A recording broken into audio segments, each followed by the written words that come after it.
안녕하세요. 2021년 7월 9일 금요일입니다.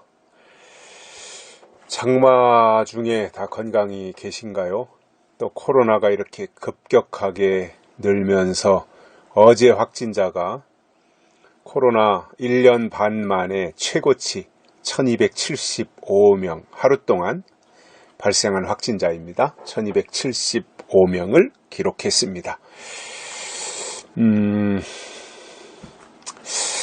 이게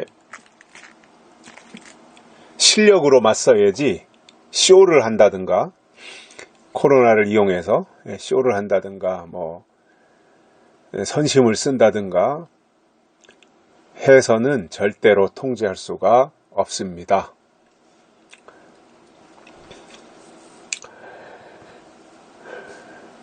오늘 말씀은 신명기입니다. 신명기 10장 16절입니다.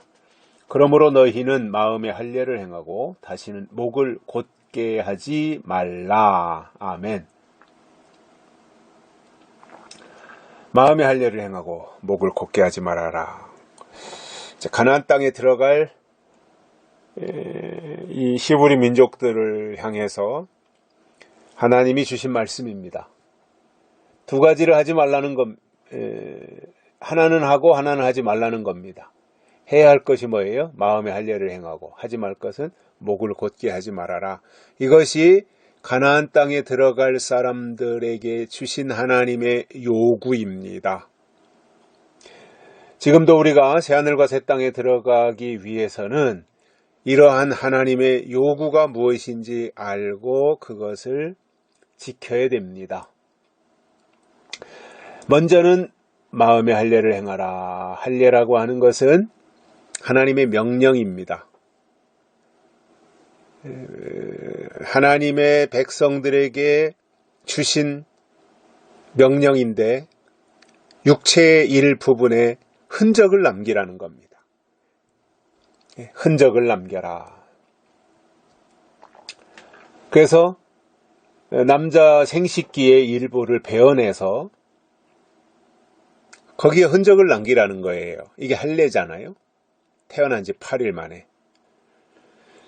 그래서 하나님의 주신 말씀, 하나님이 주신 약속이 내 몸에 있습니다. 이게 할례예요. 이방인들은 할례가 없었어요. 오직 히브리 민족 이스라엘만 할례가 있었습니다. 왜냐하면 이스라엘에게만 하나님이 주신 명령과 약속이 있었기 때문이죠. 그래서 명령이 있고 약속을 받은 히브리 민족들이 자기 몸에다가 하나님이 주신 흔적을 가지고 있었던 거예요. 그게 할례예요. 나에게는 이렇게 하나님이 주신 흔적이 있습니다. 하나님이 주신 명령을 나는 이렇게 몸으로 지키고 있습니다. 이 표시가 할례였던 거죠. 그게 육체의 할례입니다. 육체의 할례. 그런데 당연히 이제 이스라엘 백성은 태어나면 8일 만에 육체의 할례를 해야 됐죠. 그런데 육체의 할례로 끝나는 것이 아니라 오늘 말씀해 보니까 너희는 마음의 할례를 행하고 이렇게 말씀하고 있어요. 육체의 할례로 끝나는 것이 아니라 가나안 땅에 들어갈 사람. 그러니까 광야에서는 육체의 할례가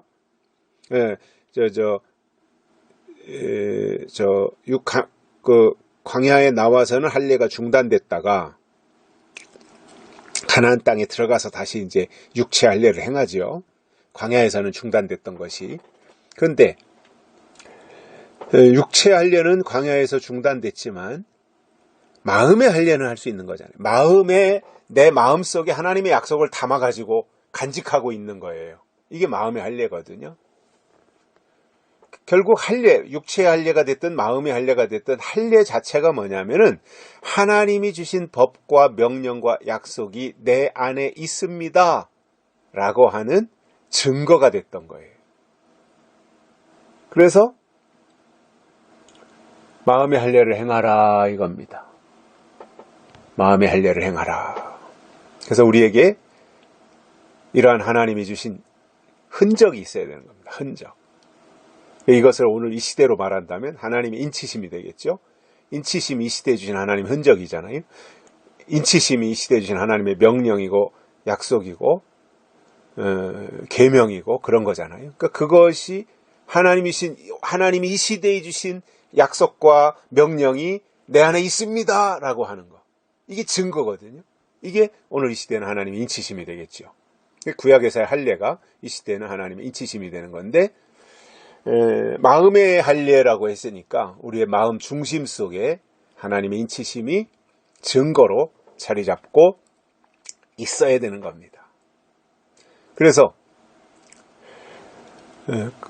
그 시대에 주신 하나님의 명령이 무엇인지 알아야 돼요. 하나님의 사람이라면. 명령을 모르고는 명령을 지키지 못하잖아요. 명령을 모르는데 어떻게 지켜요? 또 한 가지는 목을 곧게 하지 말아라. 이들이 광야에 나와서 목을 곧게 하고 하나님을 거역하고 했던 적이 있지 않습니까?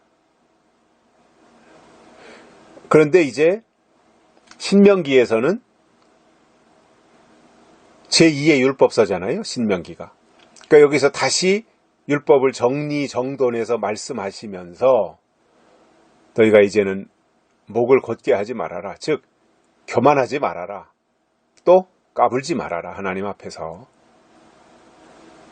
진실하게 하나님이신 말씀 앞에 겸손해야지 왜 거만하고 거드름을 피우려고 하느냐.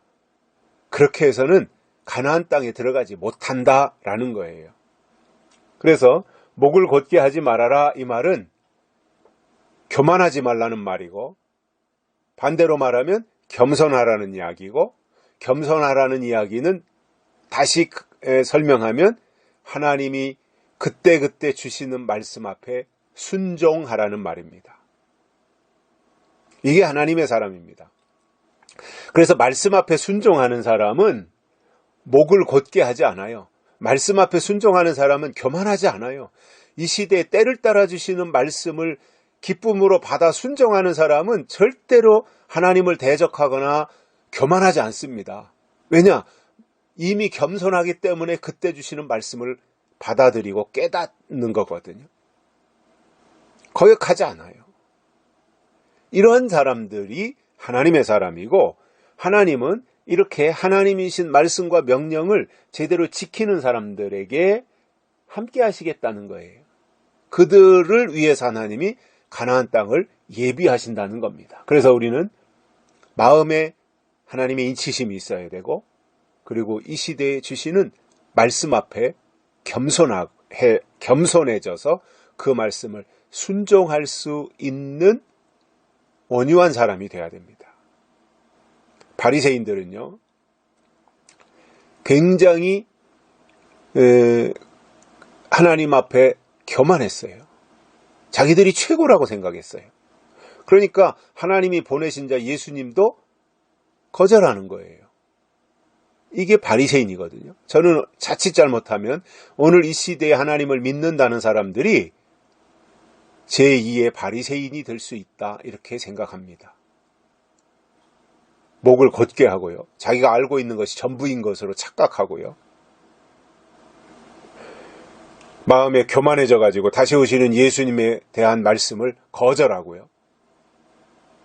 요한계시록을 무시하고요. 재림신앙을 외면하고요. 하나님의 약속에 대해서는 등한히 하고요.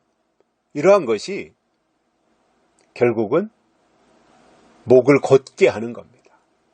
그러한 사람들에게 가나안 땅은 없는 겁니다. 여기까지 하겠습니다. 감사합니다.